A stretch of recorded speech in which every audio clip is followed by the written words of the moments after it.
Hello kitty, Shrunkle Spurt here, and today we're going to put down the booze and the telly remote and have a good old squint at the 11th generation Kindle, fresh for 2024. It's the lightest, smallest, and most importantly the cheapest Kindle you can get right now, although not quite as cheap as these entry-level e-readers used to be. You can grab yourself the basic entry-level Kindle for £95 here in Blighty, although that's only if you don't mind being served ads. If you really don't want those ads in there, that's another tenner on top, busting the £100 price point. Anyway, let's whip it on out of the box, and then through the magical voodoos of video editing, we'll whoosh forward in time a few days and I'll deliver my verdict. For more on the latest and greatest tech, please do plug subscribe and ding that notifications bell. Cheers! So first up, what do you get bundled in the box with that 11th generation Kindle?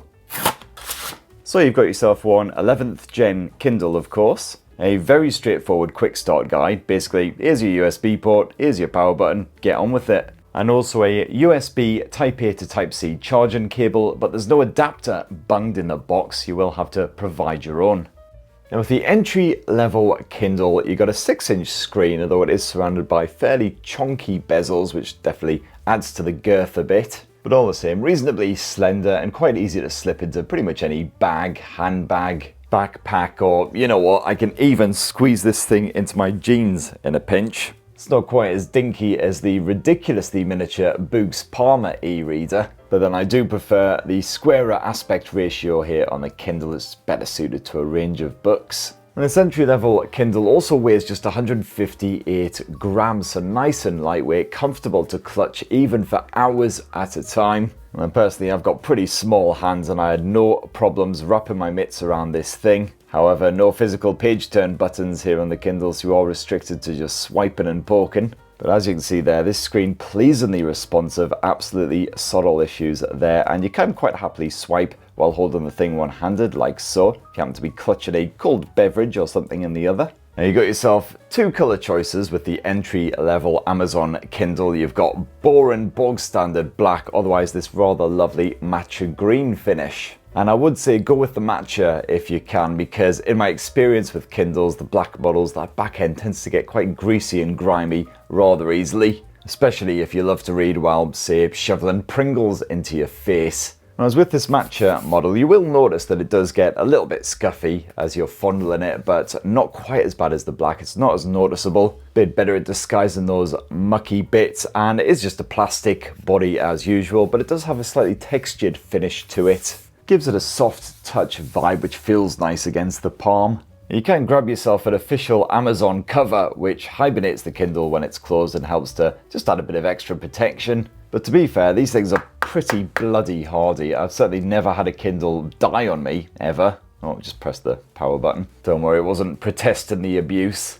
Unfortunately, the basic Kindle is not water resistant, so if you want something to read in the bath, in the pool, jacuzzi, wherever else is a bit damp, then you're going to have to upgrade to the more expensive Paperwhite or the Oasis. And unfortunately, because you are constantly swiping that display, as you can see there, it does get quite mucky. Lots of lovely fingerprinty smears all over that display, which, to be fair, not really noticeable when the thing is turned on. At least not in this regular mode, but then if you swap to good old dark mode, then yes, those fingerprints and everything very visible once again. Wouldn't have been a problem with page turn buttons, of course, but hey ho, to be fair, pretty easy to rectify. Just give it one of these every now and then and that should sort it out. Now setting up the entry-level Kindle, nice and easy as always, so simple even a Geordie could do it. You can either sign into your Wi-Fi and then your Amazon account on the Kindle itself. Otherwise, if you've got the Kindle app on your smartphone, you can sign in via this, it's even easier.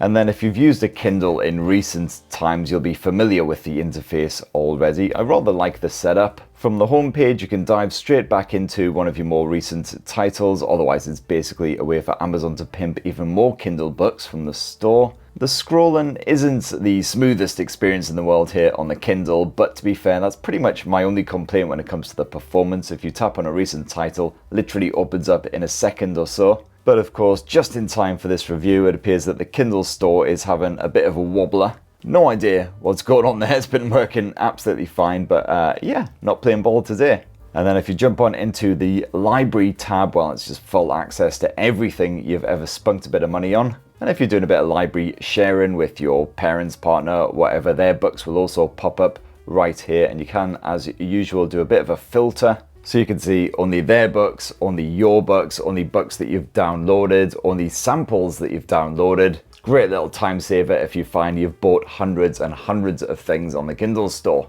And also, if you're looking for something specific, you can just do a bit of a search up top here. I like the on-screen keyboard. I found that's nice and responsive as well. And boom, there you go. There's all of my own books that I've got here in my library.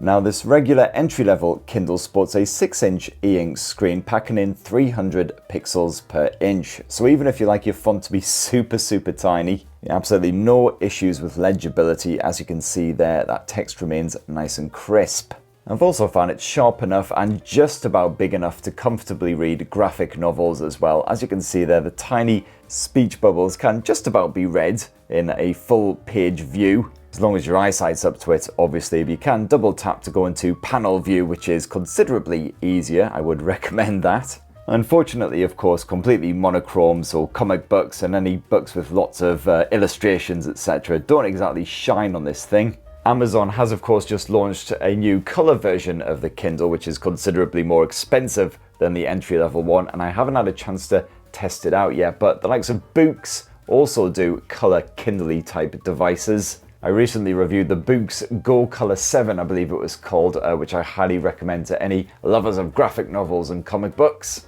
As usual, that display has a lovely matte finish which helps to eliminate glare, so in outdoor scenarios you can still comfortably read. Unfortunately, there's no auto brightness option here on the entry-level Kindle. You will have to manually tweak it, but as you can see there, pretty easy, straightforward stuff. And certainly boosting the brightness when you're outdoors will further improve the readability. Now, front lights are nice and uniform, as you'd expect, not patchy like some Kindles of yesteryear. And yes, when you max out that brightness, absolutely no issues. Even if the sun is absolutely beaming on this thing, you'll clearly be able to read everything that's going on. As you can see, it can happily handle my viciously bright studio lights. Unfortunately, the entry-level Kindle doesn't offer up a nightlight feature in order to tweak the color temperature, filter the blue light, and just make for a more comfortable, easy on the eye experience if you are reading at nighttime.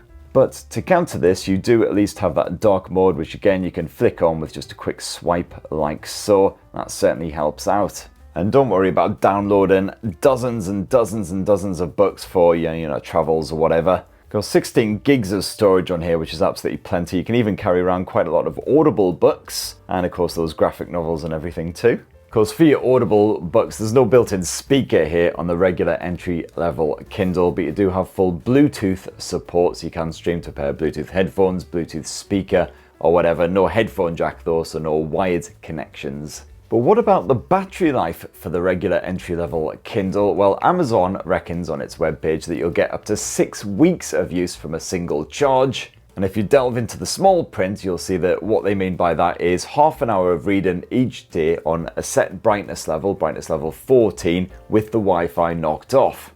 Now, I fiddled about with the brightness a bit. I left it at that 14 level if I was just reading at night or whatever, but I bumped it up to more like 18, 19 during the day just for a more comfortable read. I also left the Wi-Fi switched on because I figure most people will probably forget to knock it off or just not be bothered enough to. And even so, I still found I got approximately 25 hours of full-on reading action from the entry-level Kindle on that one full charge, which is actually slightly more than Amazon predicted, if I haven't completely muffed up the maths there. Still not as good as that Kindle Paperwhite, but pretty decent. But all the same, I would say if you are buggering off for a fortnight in Benidorm or whatever, and you do a lot of reading by the pool, well, definitely make sure you take your USB-C charger away with you. As I say, if you're taking your phone with you, just use your phone charger. That should work fine. Charging is pretty ruddy slow as always though, so you will need a bung of cable in it for a good couple of hours before it's fully powered back up. And there you have it, my lovelies. That's my full, final, frank review of Amazon's new entry-level Kindle. As I say, busting past that £100 price point if you do want it ads-free. But I really like it. It's a nice, compact, lightweight solution. You can bung dozens and dozens of Kindle books on there if you're going to bugger off to a nice sunny country and clearly read them with the all-new, brighter display. But of course, if you are a fan of graphic novels, comic books, things like that, I would recommend checking out the likes of the Books Gold colors instead. That's what I reckon anyway. It'd be great to hear your thoughts on the entry-level Kindle if you've been rocking it in your bag, your pants, whatever. Please do let us know what you think down in the comments below. Plug subscribe and ding that notifications bell for more on the latest and greatest stuff. And have yourselves a wonderful rest of the week. Cheers everyone. Love you.